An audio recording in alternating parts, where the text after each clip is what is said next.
Hello everyone.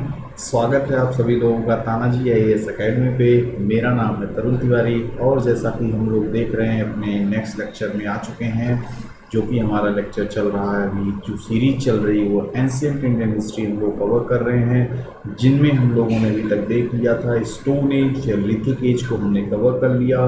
जिसमें हमने क्या क्या देखा आपका, पैलियोलिथिक, मेसोलिथिक और नियोलिथिक, उनके क्या क्या कैरेक्टरिस्टिक्स थे, क्या क्या फीचर्स थे, कैसे कैसे आपका जैसे ह्यूमन बीइंग का इवोल्यूशन हुआ। उसके बाद क्या आपको जो प्री हिस्टोरिक एज में सारी स्टोन्स, फिर आपका क्या क्या डिफरेंसेस थे आपके पैलियो में, मेथो में, फिर नियो में। स्टार्टिंग में जैसे पैलियोलिथिक में, मेसोलिथिक में देखा हमने कैसे उनकी फूड गैदरिंग और ये सब इन्हीं सब चीज़ों पे मेनली लाइफ डिपेंड हुआ करती थी।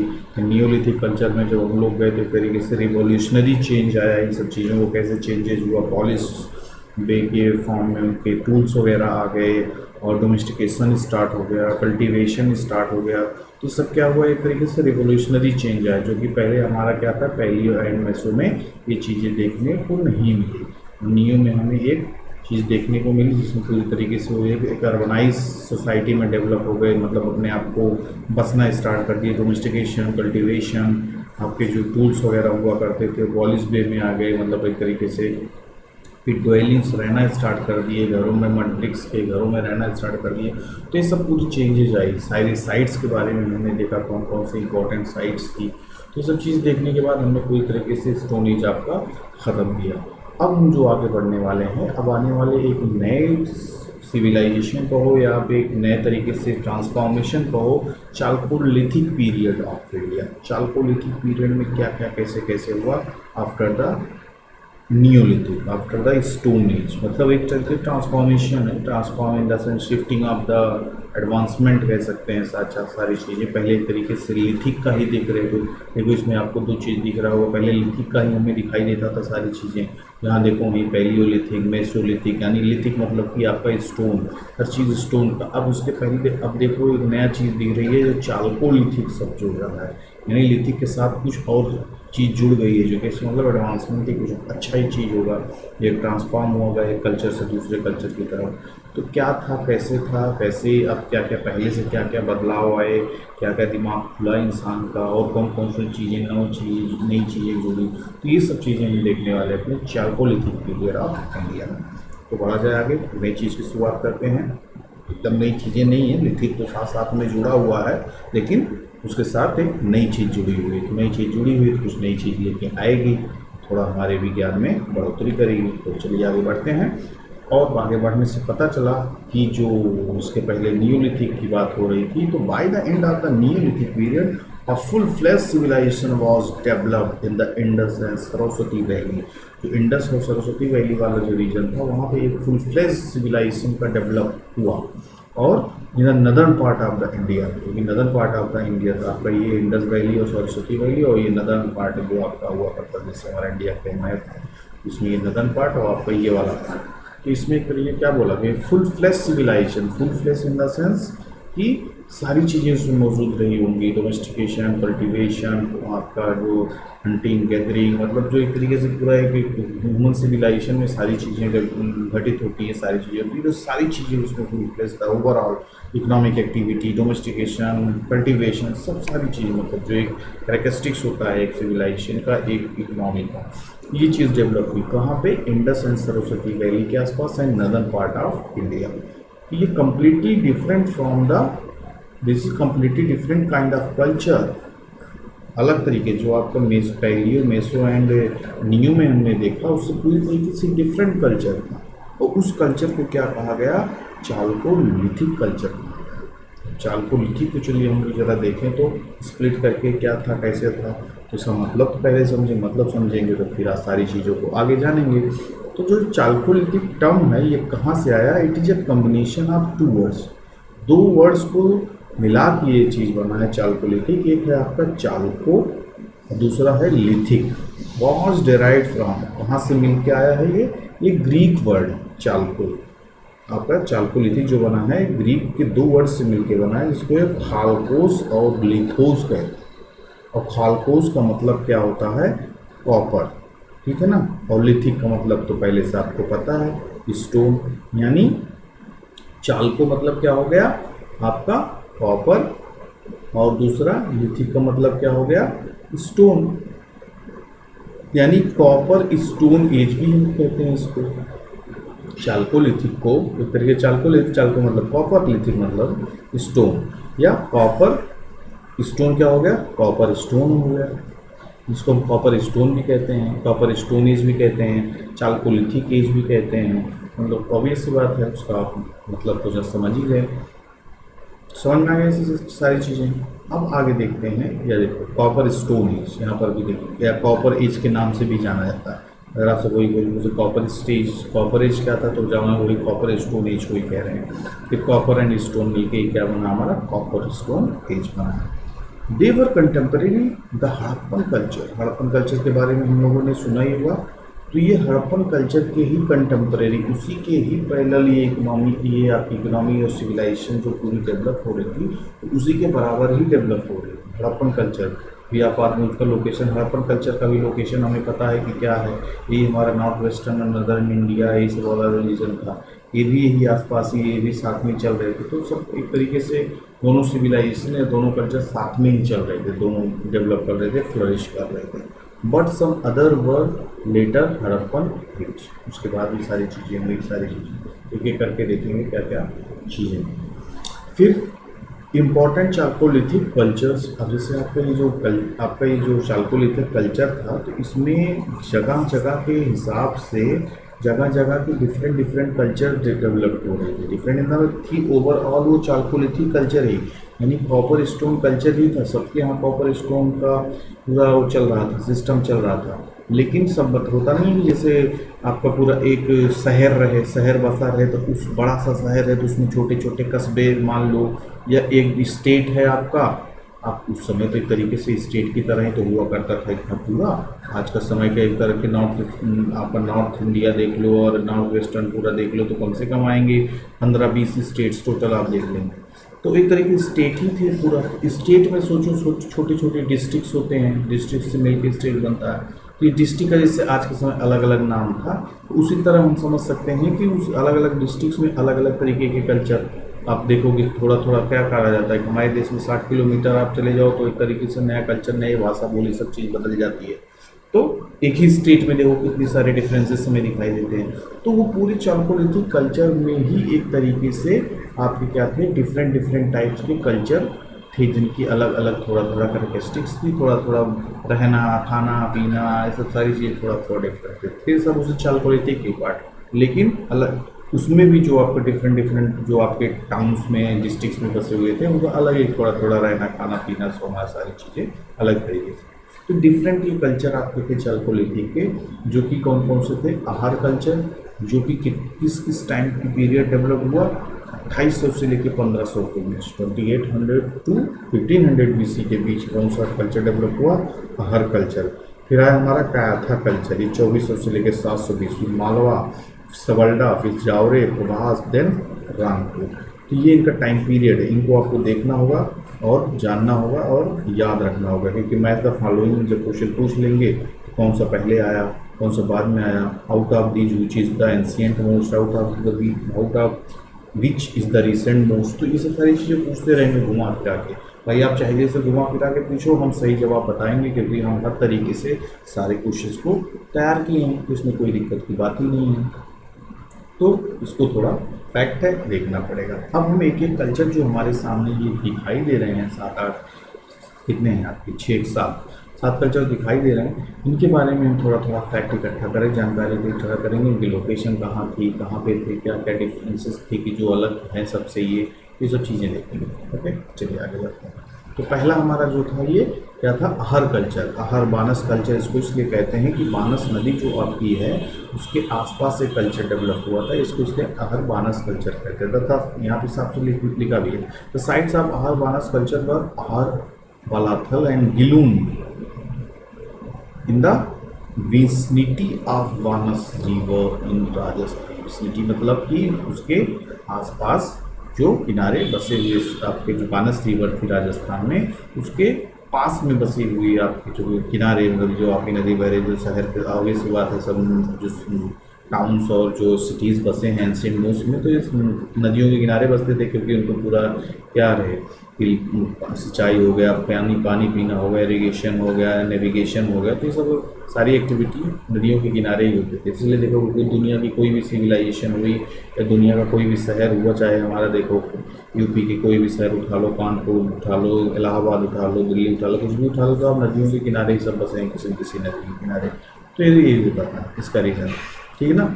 The distinctive feature is black and red ware. जो हर कल्चर का डिस्टिंक्टिव फीचर हुआ था कि ब्लैक एंड रेड वेयर, ये एक तरीके से जो आपका पॉटरी वगैरह जो बनाया जाता था, एक्टिविटी जो होती थी, तो रेड एंड वेयर से ब्लैक एंड रेड वेयर एक तरीके से मिट्टी मिनरल्स होते थे, तो उसकी मदद से सारी चीज़ें क्रिएट की जाती थी। उसका ये आपका एक तरीके से अलग था, सबसे अलग था, इसलिए इसको अलग किया गया है। सबके अलग अलग खासियत थी। तो ब्लैक एंड रेड वेयर आपका किसके लिए, इनकी क्या फीचर्स था, अगर एग्जाम में आ गया कहाँ पूछ लिया किसकी लोकेशन यहाँ पे दी हुई है और इनके क्या डिस्टिंक्टिव फीचर। फिर एक कल्चर था भी देखिए पीछे था, कयाथा कल्चर। तो कयाथा कल्चर कहाँ पे था, located in Rajasthan near Chambal. जो चंबल नदी है वहाँ पे ये आपकी फ्लरिश की थी और आपकी आगे की बड़ी थी, डेवलप की थी। एंड इट्स ट्रिब्यूटरी, जो चंबल नदी और उसकी जो ट्रिब्यूटरीज हैं उनके आसपास ये कल्चर डेवलप हुआ था। And the sturdy red slip ware with the chocolate design in the main feature. मतलब जिस तरीके के पॉट वगैरह वो लोग बनाते थे, जिस तरीके से वो लोग आपका क्रिएटिव वर्क करते थे, तो वो सब क्या था, मेनली क्या था, चॉकलेट डिज़ाइन। चॉकलेट मतलब चॉकलेट में कॉपर टाइप की, कॉपर कलर की डिज़ाइन, चॉकलेटी डिज़ाइन किया करते थे, इनका मेन ये था। और आपका स्टर्डी रेड स्लीव, ये मेन फीचर और प्लस ये मेन फीचर इनका हुआ करता था, ठीक है ना। चलिए आगे देख लेते हैं। ये देखिए, ये जो आपके जो कॉपर की सारे इंस्ट्रूमेंट्स हैं और आपके क्या कहते हैं, देखो इसमें सारी चीज़ें रखने के पॉट वगैरह हो गई, ये सब कॉपर के पूरे बने हुआ करते थे। ये आपका जो हमने देखा अभी, आपका जो रेड वेयर हो गया, तो ये रेड पे ये मेनली क्या हुआ करता था, देखो ब्लैक ब्लैक, ये क्या करते हैं, रेड ऑन ब्लैक, तो ब्लैक ऑन रेड की पूरा ये कलाकारी सारी चीज़ें हुआ करती थी। ये एक डिस्टिंक्टिव फीचर हुआ करता था। फिर देखिए जो आपका अहर कल्चर हो गया, ये बानस नदी, जब वो भी देखो मैंने बताया बानस रिवर किनारे, ये अहर बानस का पूरा रीजन हो गया। ये लोकेशन मैप में आप देखिएगा, एटलस उठाइएगा, एटलस में दिखा के पूरा लोकेशन आप देख सकते हैं कहाँ पे क्या क्या था, ठीक है ना। आगे बढ़ते हैं। मालवा कल्चर, उसी में से एक हमारा इम्पोर्टेंट क्या है, मालवा कल्चर है। तो मालवा कल्चर का क्या फीचर है, नर्मदा एंड इट्स ट्रिब्यूटरीज इन गुजरात।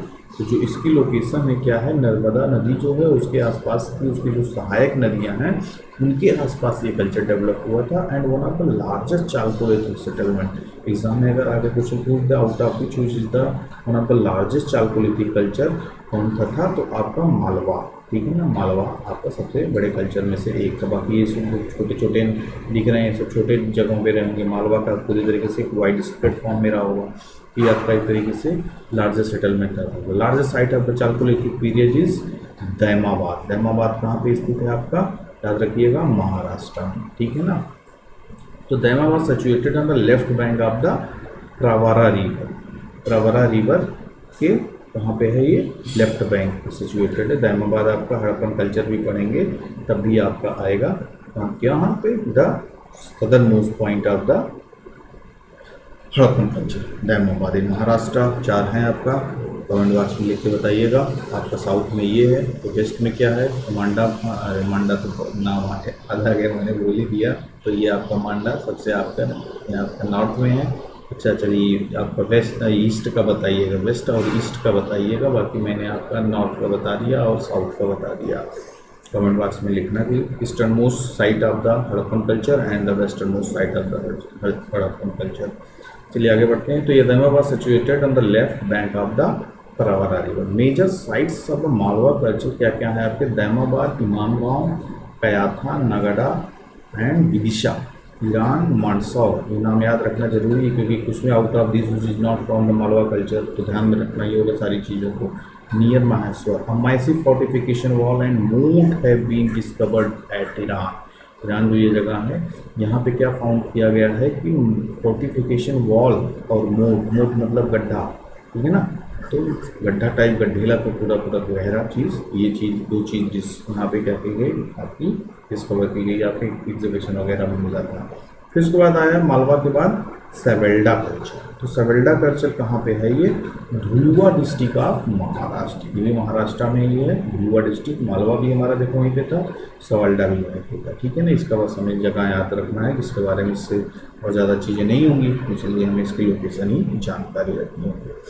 आगे आ गया हमारा प्रभास एंड रामपुर कल्चर। तो प्रभास एंड रामपुर कल्चर के बारे में थोड़ा जान लेते हैं। Both of them are derived from the Harappan culture, ये मेनली हड़प्पन कल्चर से डिराइव होकर आए हैं। The polish red ware is the hallmark of the culture, यानी पॉलिश्ड रेड वेयर के लिए ही मेनली ये जाने जाते थे, ठीक है ना। जो आपका पॉलिश रेड वेयर जो आपका अभी दिखाया मैंने पॉट वगैरह, तो पॉलिश वे में हुआ करता था, वो भी रेड कलर में पूरी तरीके से हुआ करता था, ठीक। अब आता हमारा देखिए one of the biggest culture क्या था, जारवे। मालवा के बारे में देखना, जारवे के बारे में। जारवे इज ए विलेज, जैसे गांव है, टाउन है, जिससे कहा नहीं कि मैंने कि पूरे स्टेट में पूरे छोटे छोटे गांव, डिस्ट्रिक्ट, टाउन, तो इसी तरह के बना अलग अलग जगह पे सबका अपना अपना था।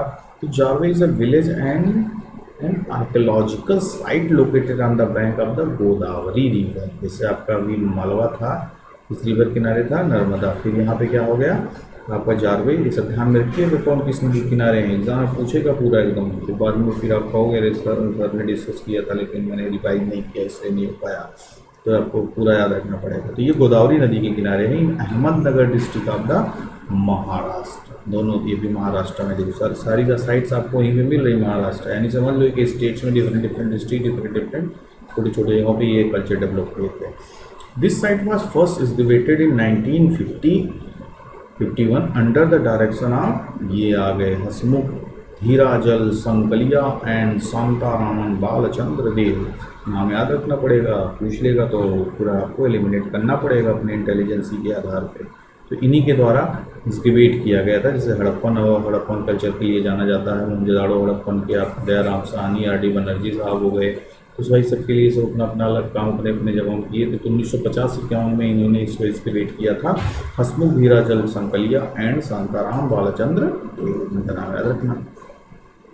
फिर आता chalcolithic site belonging to the Jorwe culture have been discovered throughout the Maharashtra, Madhya Pradesh and other state. मतलब एक तरीके से महाराष्ट्र, मध्य प्रदेश और अदर स्टेट्स में क्या हुआ, सब एक्सकवेट किए गए, डिस्कवर्ड किए गए। The key features of the culture includes red pottery. इस कल्चर का जो आपका चालकोलिथिक फीचर थे, जितनी साइट्स थी अभी जिसके बारे में चर्चा की हम लोग, मेनली इनका क्या वो हुआ करता था फीचर्स आपके, red pottery generally with matt surface bearing painting in black.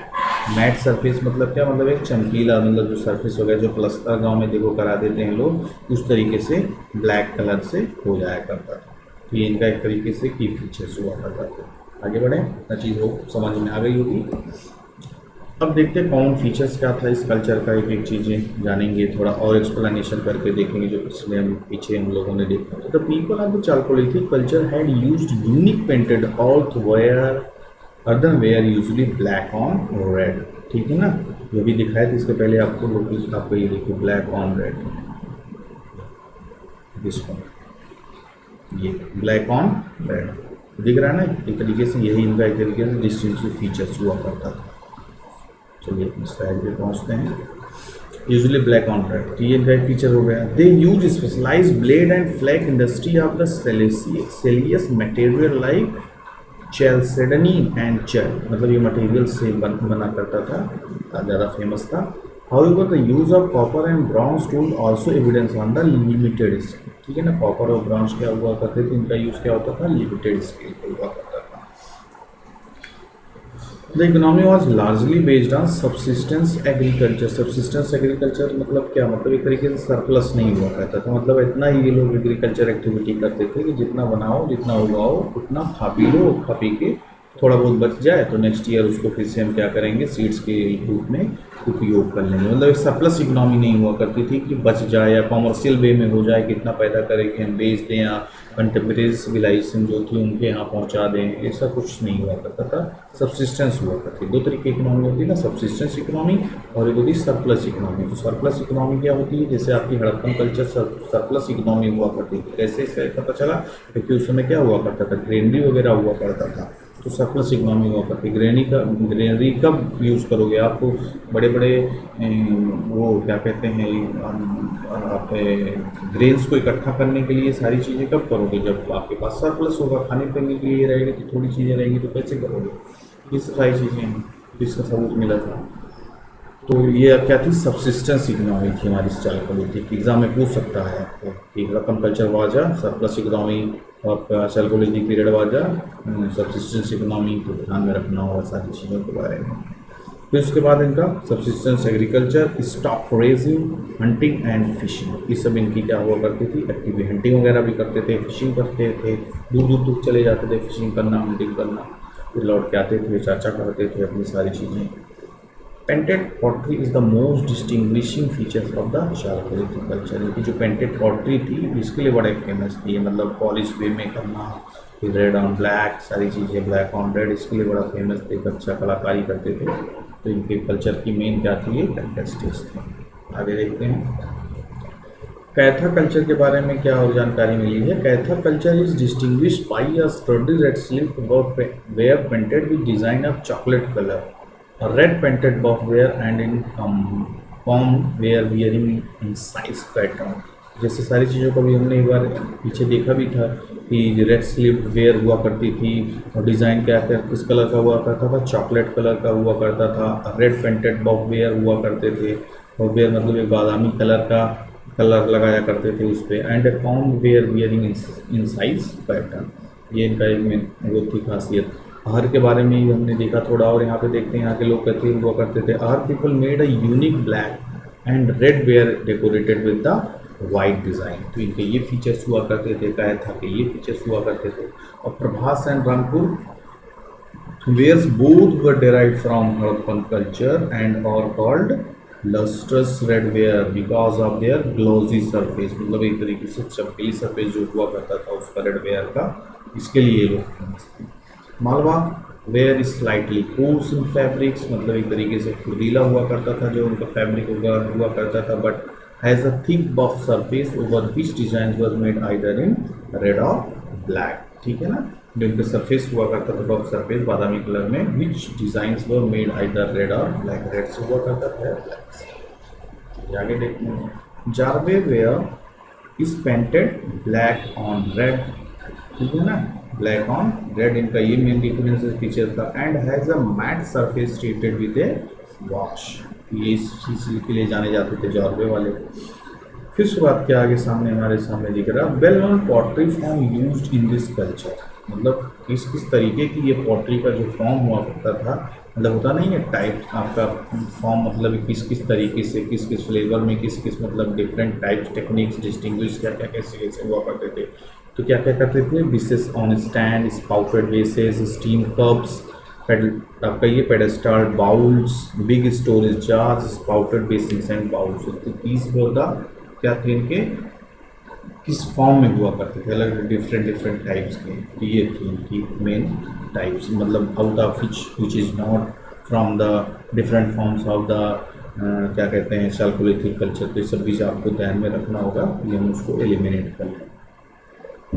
फिर आगे बात हो रही है the centre of the chalcolithic culture flourish in semi arid of Rajasthan.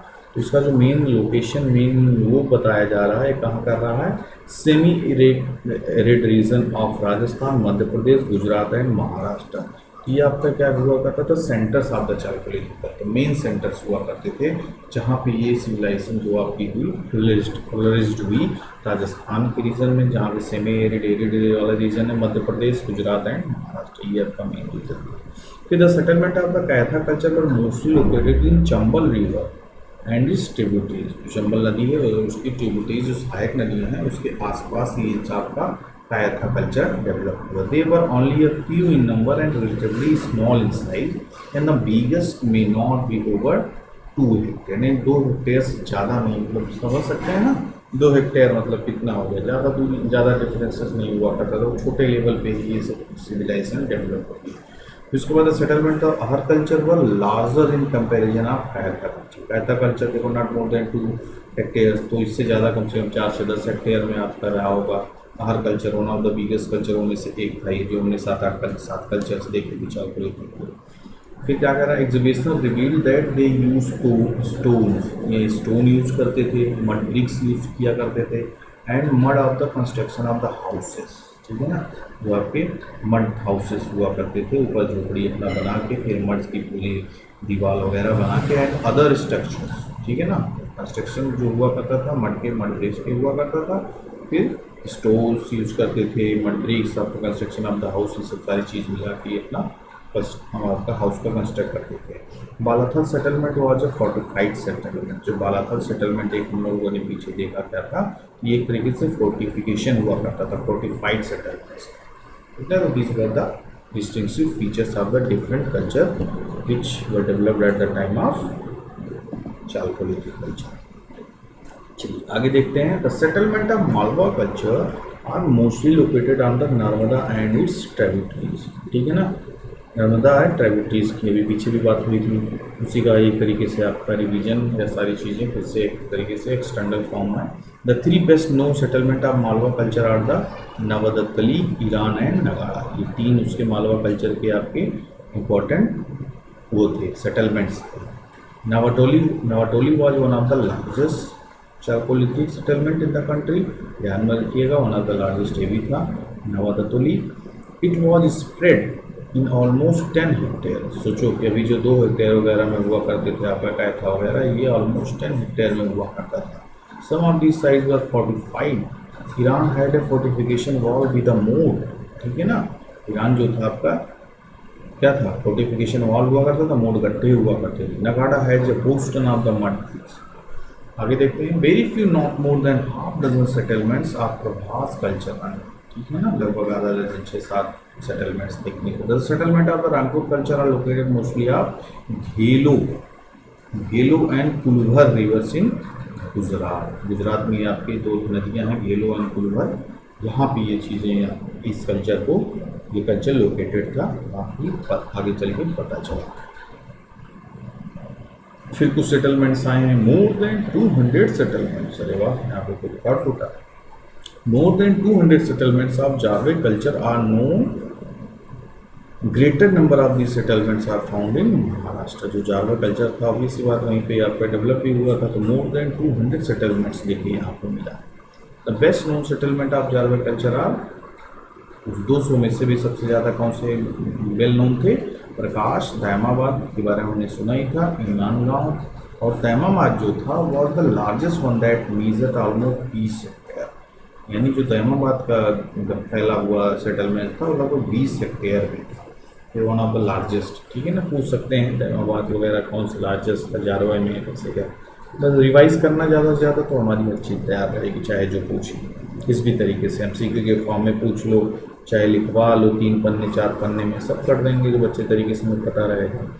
The house of the chalcolithic people were rectangular, house कैसे हुआ करते थे, रेक्टेंगुलर, ये सब सारी चीज़ें सेंटेंस में करके पूछ लेंगे आपसे। And circular, rectangular circular, they were made of mud, water and dog, मतलब एक तरीके से मिट्टी की वगैरह कुछ कैसे क्या मिट्टी की मदद से सारी चीज़ें बना करती थी, तो कैसे बना हुआ करते थे, they were made of wattle and daub, ये सब पीछे सब पूरी तरीके से याद रखना होगा, क्योंकि एग्जाम में पूरी तरीके से लाइन से दे देंगे, एक ही आउट ऑफ विच चीज़ नॉट करेक्ट, पहला दूसरा तीसरा चौथा दोनों या कोई भी नहीं, तो ध्यान में रहेगा तभी आप बताओगे। The circular houses were mostly in cluster form, cluster के फॉर्म में आपके सर्कुलर हाउसेस हुआ करते थे, ऐसे से बने हुआ करते थे। The roof of these houses were made of straw which were supported on bamboo and wooden rafters, मतलब जो आपके किसके स्ट्रॉ के पूरा, मतलब जो वो सब लाते थे झाड़ पत्तियाँ वगैरह सारी चीज़ें ला के, फिर उसको मिट्टियों के ऊपर, गाँव के मकान आप देखे होंगे तो मिट्टी की दीवारें बनी रहेंगी, फिर ऊपर से बम्बू रख के सारी चीज़ों को ऊपर से रखेंगे, फिर उसके बाद थोनी टाइप एक लगाएंगे जो कि उसको सपोर्ट किया रहे गिरे में, तो ये सब इस तरीके से अपना घर बनाते थे। Floors were made of RAM clay, ठीक है ना, जिसके फ्लोर्स हुआ करते थे रैम क्ले हुआ करते थे। फिर क्या कह रहा है, they cultivated both and kharif and rabi crops, कौन कौन सी फसलें हुआ करती थी, खरीफ की और राबी क्रॉप, ये लोग जुताई बुआई करते थे in rotation and also raise cattle with, ठीक है ना, they cultivated wheat and barley, mainly क्या था इनका, वीट एंड बार्ले, बार्ले उगाते थे in Malwa region. Rice was cultivated in Inamgaon and Ahar region. तो कहाँ पे कौन कौन सी चीज़ें हुआ करती थी, wheat and barley Malwa region में, वो आपका इमानगांव और अहर में क्या हुआ करता था, राइस हुआ करता था। दे आल्सो कल्टिवेटेड जौर, बाजरा, फल्च, ragi, green peas, lentil and green and black grams, ठीक है ना। इसके साथ साथ ये चीज़ भी ये लोग उगाया करते हैं।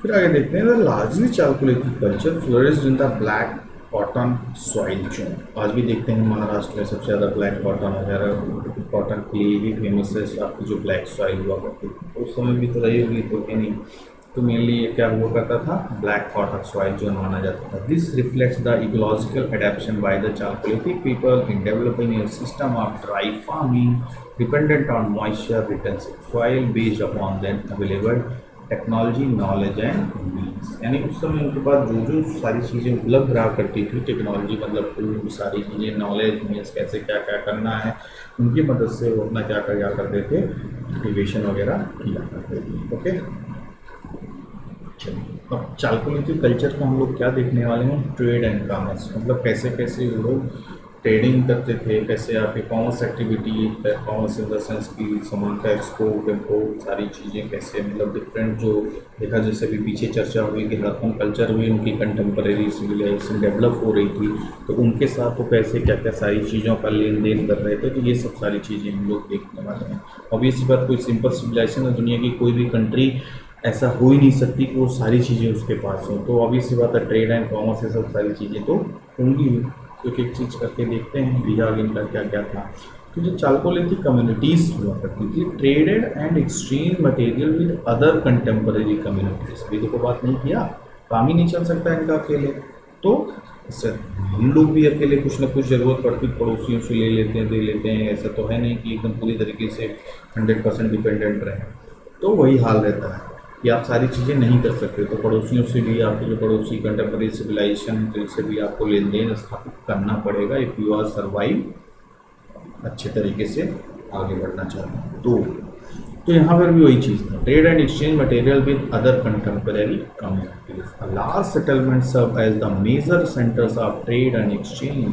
सम of them were Ahar, Gilund, Nagda, Navdatoli, Eran, Prabhas, Rangpur, Prakash, Jainabad and Inamgaon. जितने नामों की चर्चा हो चुकी, सब इसमें क्या हुआ करते थे, इन्वॉल्व रहेंगे। The Ahar people settled close to the copper source and were used to supply copper tools and objects to other contemporary communities in Malwa and Gujarat। तो जो आपका मेन टूल्स हुआ करता था, किसका बना हुआ करता था, कॉपर का। तो ये सब सारी चीज़ें, इन सबसे रिलेटेड जो ऑब्जेक्ट्स हुआ करते थे, इनका लेन देन किया जाता था।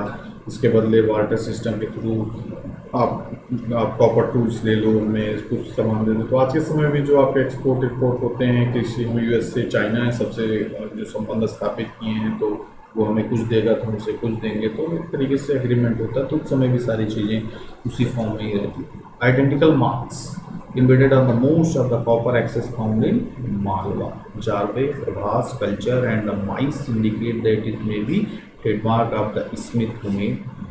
ठीक है ना। अब देखते हैं क्या है, देख ही रहा, चलिए देखा जाए, पूरी जानकारी लेते हैं। It is found that conch shell of bangle, ये आपका कॉन्च सेल ऑफ बैंगल्स, यानी जो आपके बैंगल्स वगैरह, जो कंगन वगैरह हुआ करते, शेल कॉन्च सेल एक तरीके से मटेरियल से बनता था, तो शंख वगैरह हुआ करता है, तो उन्हीं के सेल से ही बनता था। Shell was trade from the Saurashtra coast to various other parts of the Chalcolithic region। Gold and ivory come from Jorwe people, ठीक है। गोल्ड एंड आइवरी कहाँ से लेते थे, Jorwe people from Tekkalakota in Karnataka. Exam पूछ सकता है, Tekkalakota is situated in which state, तो आपको ध्यान में रखना होगा Karnataka. And the semi precious stones may have been traded to various parts of the Rajpipla in Gujarat. Rajpipla कहाँ पे है, गुजरात में। आपका टेरिकोल्ट्रा कहाँ पे है, कर्नाटक में। तो सब चीज़ें ध्यान में रखना होगा, पक्का पूछेगा आपका यूपीएससी, कभी भी कुछ भी उठा के दे देता है, आप सोचो कि आएगा नहीं, तो आता ही है। इनाम गांव के बारे में देखते हैं। Inamgaon pottery has been found at several sites located far away. This shows that the Jarve people used to trade even the pottery to distant places।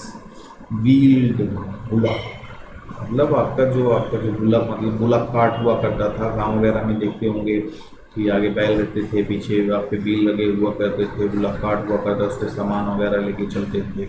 ये बुलक कार्ट हुआ करता था, ये कहाँ पे यूज़ करते थे? वह use for long distance train. आज के समय देखते होंगे हम लोग, ट्रेन हो गया आपका, हवाई जहाज़ के थ्रू कार्गो वगैरह पहुंचा दिया जाएगा। ट्रेन से मैक्सिमम आपका जो क्या कहते हैं, सारे ट्रांसपोर्टेशन से के थ्रू सब बड़ी बड़ी कुछ भेजे जाएंगे। चीनी हो गया, प्याज हो गया, मतलब ट्रांसपोर्ट का आपका मेन सोर्स क्या है? आपका इंडियन रेलवे है। मालगाड़ी से सारी चीज़ें जाती हैं, देखो माल पूरा पहुँचता है देश के कोने कोने में। तो उस समय बुलक कार्ट हुआ करते थे, जैसे सैकड़ों किलोमीटर दूर जाना है तो आपकी बैलगाड़ी की मदद से ही जाया जाता था। बिसाइड्स द रिवर ट्रांसपोर्ट, ठीक है ना, रिवर ट्रांसपोर्ट का मदद नहीं लिया करते थे, उनको लगता रहा होगा ज़्यादा भारी हो जाएगा, डूब हो गया तो क्या होगा। तो ये लोग बुलक कार्ट से ही लॉन्ग डिस्टेंस वाला करते थे। The drawing of the wheel bullock carts have been found on pots, ठीक है ना, पॉट्स वगैरह जो बनते थे ना, उस पर भी पूरा ये लोग बना दिया करते। चलिए अब देखते हैं रिलीजियस बिलीफ, यानी कैसा उनका उस कल्चर में, जो हमारा चालकोलिथिक कल्चर में था, किस किस की पूजा वगैरह करते थे। बिना भाई हर कल्चर में पूजा पाठ हुआ है, बस तरीका अलग अलग रहा है। हड़प्पन में जाओगे तो वहाँ मंदिर वगैरह की पूजा नहीं हुआ करती थी, मतलब मदर गॉडेस को मानते थे, एक इमेजिनरी सारी चीज़ें उसी तरीके से उन्हीं की कंटेम्परेरी थे। ऐसा है तो नहीं कि हाँ दूसरे भगवान टाइप के पूरा रह रहे होंगे और आपके हड़प्पन में रह नहीं रहे होंगे, तो सब वही चलता है, सबका बराबर दुनिया में आज के समय में जैसे चल रहा है उस समय भी वो religious belief, religious culture, spirituality सारी चीज़ें डेवलप थी, बट तरीका अलग अलग था, थोड़ा थोड़ा डिफरेंसेस। तो रिलीजन में क्या थे भैया ये लोग? Religion was an important aspect that interlinks all centres of the chalcolithic culture, ठीक है ना। सारे जो चालकोलिथिक कल्चर थे वो सब इंटरलिंक थे एक दूसरे को। ये तुम्हारे यहाँ क्या हो रहा है, चर्चा राम सारी चीज़ें सब हुआ करती है। The people Chalcolithic culture worship the mother goddess and the bull, जो कि ये चलता आ रहा हड़प्पन में भी आपको आगे चल के देखने। मदर गॉडेस मतलब एक तरीके से जो आपके जो देवी माता को मानते हैं, देवी शक्ति मतलब एक इमेजिनरी भी होती हैं आपकी। जो धरती माता को मदर गॉडेस का दर्जा दिया जाता था कि वही सब कुछ हमें देने वाली हैं, तो वही हमारे लिए सब कुछ है। बुल की भी पूजा हुआ करता था मालवा में। Malwa the bull cult seem have to been predominant during the early period, ठीक है, predominant during the early period, मतलब ये आपको मालवा कल्चर में बुल कल्ट सीम देखा गया। A large number of both the naturalistic as well as styled लिंगास have been found in the most of the sites, ठीक है ना, कि आपके स्टाइल लिंगास पाए गए, naturalistic as well as style. Naturalistic in the form पे अपने आप बने हुए या आपके स्टाइल बनाए हुए सब चीज़ें पाई गई साइट्स पे अलग अलग तरीके से। द रियलिस्टिक और नेचुरलिस्टिक वन में have serve as ritual offerings, जिस भी फॉर्म में मिलते थे सारी चीज़ों को क्या किया जाता था, पूजा पाठ किया जाता था। फिर mother goddess is depicted on a huge storage jar of Malwa culture, मतलब जार वगैरह जो हुआ करते थे बड़े बड़े, उसको उनको डिपिक्ट कर दिया जाता था मदर गॉडेस को, ताकि एक तरीके से अच्छी फीलिंग आए, इज्जत रहे, रिस्पेक्ट रहे, सारी चीज़ें रहें। फिर in an applique design she is surrounded by a women on the right and a crocodile on the left and by the side which is depicted in the shrine, मतलब ये तरीके से क्रोकोडाइल वगैरह हुआ करते थे मदर गॉडेस के left side में, और ये डिफरेंट आपके जानवर वगैरह रख दिए जाते हैं। मतलब हर चीज़ें में आप जब हड़प्पन में पढ़ोगे तो जो पशु पक्षीनाथ में कौन कौन से जानवर आगे पीछे सब बैठे रहते थे, ये सब चीज़ें उसमें डिपिक्ट कर दिया जाता था।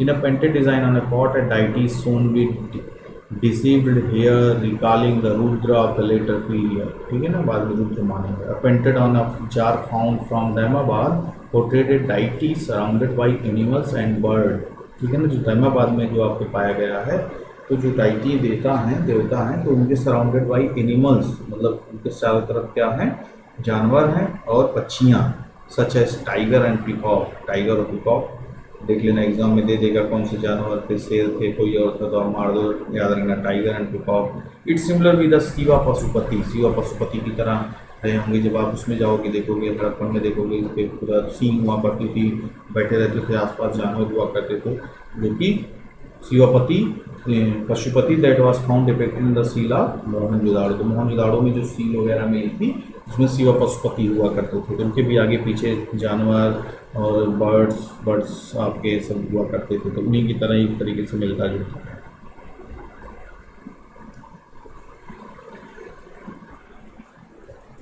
फिर क्या हो गया, हाँ next, two figurines belonging to the late Jorwe culture found from Inamgaon have been identified at the proto Ganesh, ठीक है ना, which was worshipped for success before embarking on an undertaking. Headless figurines were found in Imam Gaon पाया गया, which have been linked with the goddess Visira of Mahabharat. उसको link किया करते थे कौन कब का है कैसे है, मतलब जो अपना उनके दिमाग में अंडरस्टैंडिंग आ गई, जो मिथ क्रिएट हो गया थोड़ा बहुत, तो सब सारी चीज़ें वहाँ पे क्या हुआ करता था, डेवलप हुआ करता था। Large number of fire altars पाए गए, आपके हवन कुंड वगैरह पाया गया, have been found from the chalcolithic site during the periods of the exhibition, shows that fire worship was a very widespread phenomenon। ठीक है ना, मतलब लोग पूजा पाठ भी करते थे, हवन वगैरह भी करते थे, खुश करने के लिए अपने देवता को, ये सब पूरी एक्टिविटी चला करती थी उसमें। ठीक, चलिए आगे देखते। The people of the Chalcolithic had a belief in life after the death. उनका मानना था कि जीवन, मरने के बाद भी जीवन है, अगला जन्म भी है। तो उसके लिए क्या हुआ आगे, which is indicated by the existence of pots and other funerary objects found with the burials of the Malwa and Jorwe culture. ठीक है ना, मतलब जो उनको दफना वगैरह दिया जाता था तो क्या हुआ करता था, फर्नली ऑब्जेक्ट्स जो फाउंड हुए हैं तो उनमें कई सारी चीज़ों का एग्जिस्टेंस भी रहता था, जैसे आपका आप हड़प्पन में भी देखोगे या आप देखोगे बुर्जहोम में भी अक्सर देखोगे, तो वहाँ पे जो बरियल एक्टिविटी हुआ करता था तो उनके साथ ऑर्नामेंट्स वगैरह रख दिए जाते थे, बीट्स वगैरह रख दिए जाते थे, फर्नल्स में ही सब माना जाता कि अगला जन्म होगा तो उसमें भी इनको सब सारी चीज़ें मिलें, खुश रहें, सुखी रहें, यहाँ पे जैसे अच्छा जीवन बीता अगले जन्म में मिलेगा। तो सब क्या मानना था कि अगला जन्म होता है।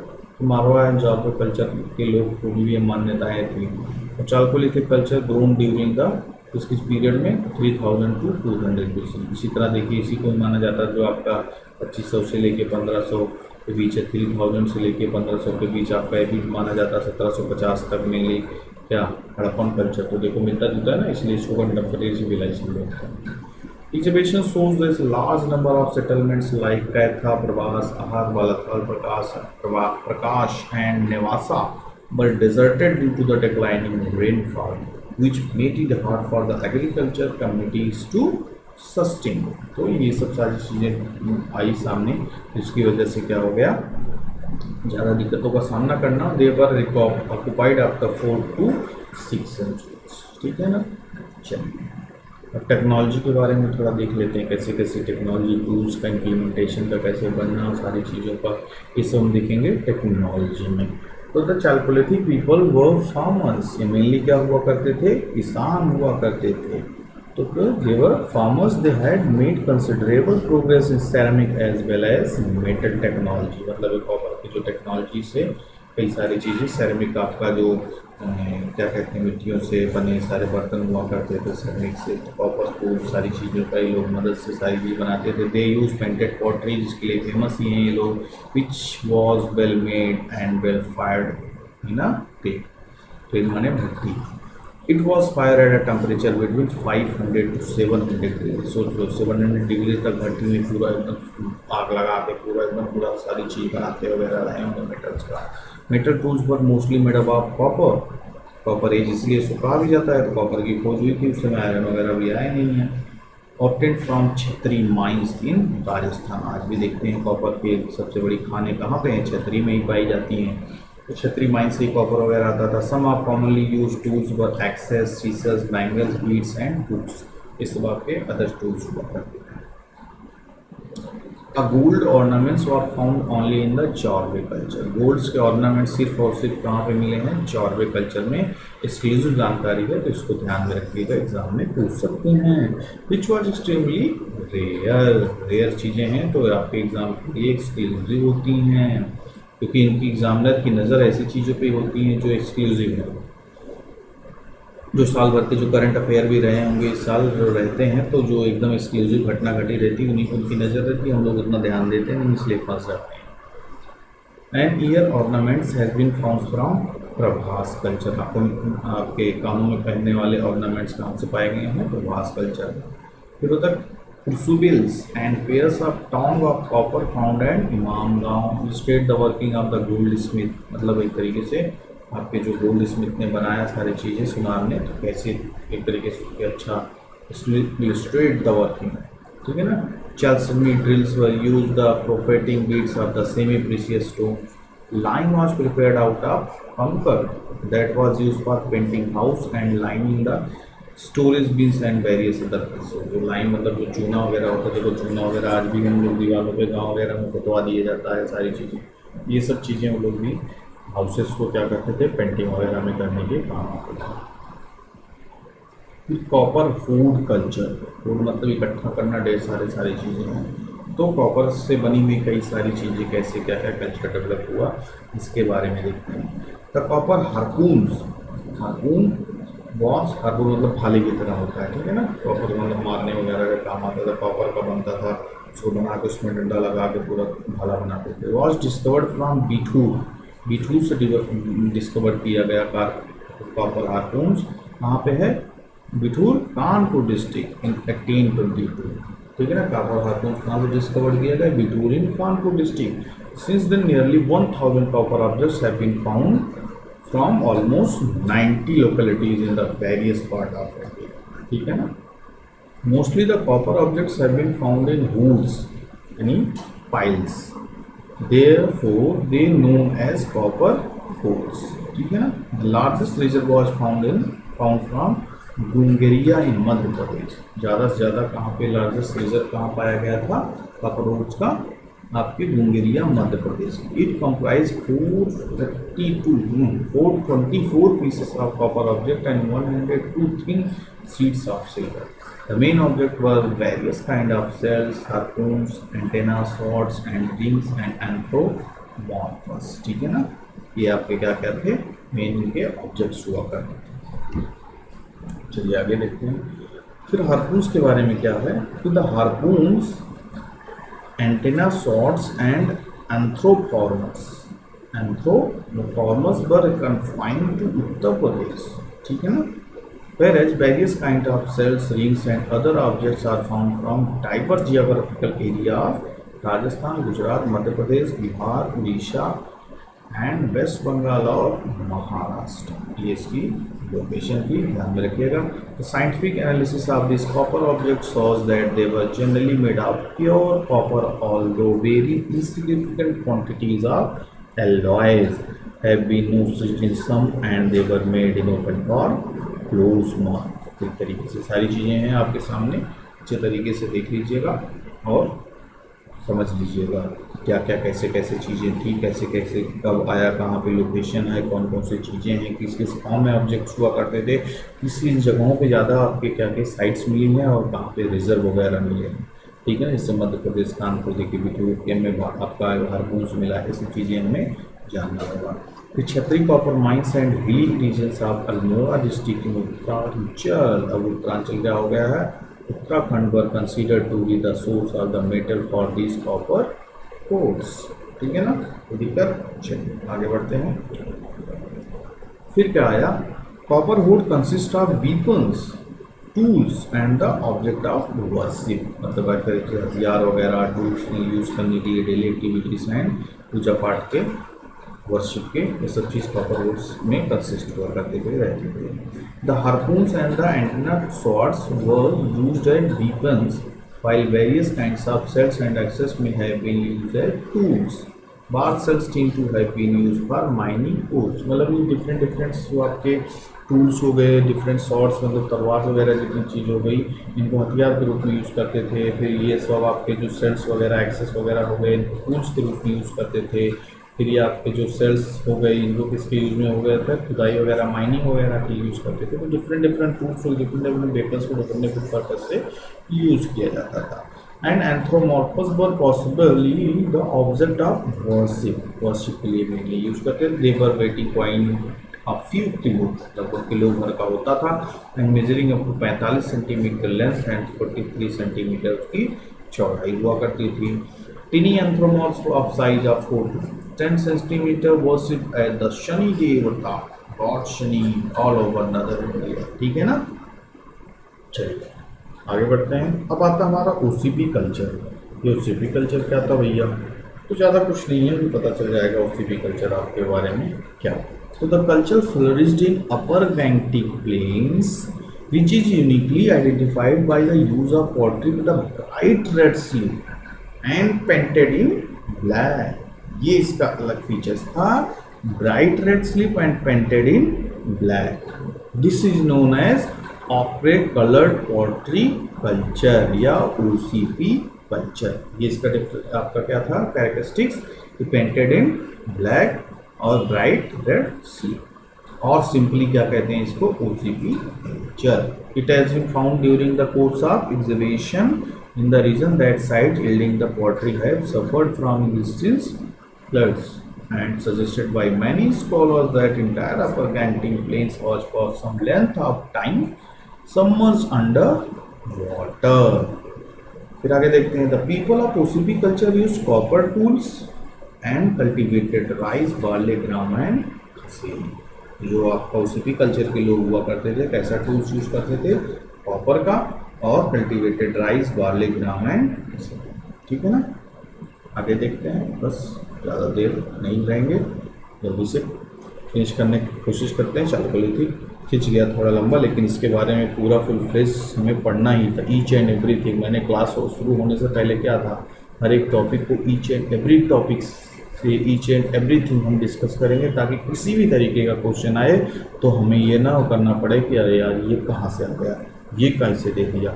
आप क्वेश्चन करो तो फिर यार सर क्या पढ़ा दिए थे, कुछ आया ही नहीं, अच्छा कुछ फंसा, कुछ सारी चीज़ें आपको पता होना चाहिए. ठीक, तो थोड़ा लंबा हो गया तो कोई बात नहीं, जब हमारा मेन पर्पस तो सॉल्व हो जाएगा, मेन चीज़ ये होनी चाहिए.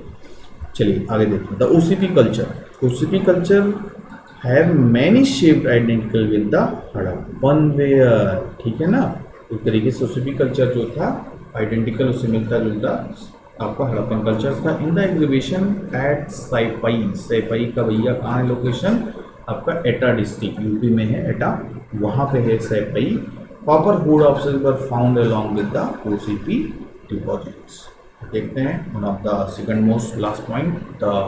इन the region of the Ganga Yamuna doab almost all the copper hoards have been found along the deposit of the OCP, which reflects that copper hoods are associated with OCP people in the Doab. ठीक है ना. But their cultural association in कहाँ पे था, Bihar, Bengal, Orissa and Orissa is not clear, but Bihar and Bengal. Okay. Some of the copper hoods type, mainly cells, have been found associated with the Chalcolithic people also. तो ये सब सारी चीज़ें भी कैरेक्टरिस्टिक्स हो गई. ये मैप है आपका अपर गैंगटिक प्लेन में, जैसे मैंने बोला था कहाँ पे ये आपका एग्जिस्ट किया था, अपर गैंगटिक प्लेन्स में, जिसको OCP आपकी साइट्स कहती हैं. एग्जाम में आपके देख लीजिएगा, पूछ सकता है. तो लोकेशन हसनापुर, लाल किला, ये आपका सैपाई देखिए, ये एटा डिस्ट्रिक्ट में था. तो ये आपका पुल क्या था, ये अंबिकारी, ये आपका बरपास, ये सब सारे क्या हैं, इसके साइट्स हैं. तो ध्यान में रखिएगा. सैपाई वगैरह एग्जाम में पूछ सकता है, किस स्टेट में है, किस जगह पे है. ये आपका एक मैप हो गया, आपकी OCP साइट्स हो. तो these all are about our today lecture. अब हम इसके बारे में क्या जानने की कोशिश करेंगे, जानेंगे नहीं, आपको बताएंगे. जितना मैंने डिस्कस किया इसको क्या करोगे आप, रिवाइज कर लो सारी चीज़ों को. एक बार सारी स्लाइड को चीज़ देख लो, और बाकी आपके जो आपका चैनल है, आपका टेलीग्राम चैनल, उसके साथ साथ PDF भी अटैच कर दिया जाएगा आपके वीडियो के साथ साथ. तो आप उसको सारी चीज़ों को एक बार फिर से रिवाइज कर लीजिए. कई बार तो वीडियो देख लीजिएगा, वीडियो आप देखेंगे तो घंटों लगेंगे, फिर से दोबारा. तो आप क्या करोगे, PDF डाउनलोड करके फिर से सारी चीज़ों को रिवाइज कर लोगे एक बार में. तो जब रिवाइज हो जाएगा तो फिर आप आराम से सारी चीज़ों को, कैसा भी क्वेश्चन पूछा जाएगा आप कर लोगे. ठीक है ना. तो मिलते हैं अपने नेक्स्ट लेक्चर में. तब तक के लिए bye bye, take care, all of you, good luck.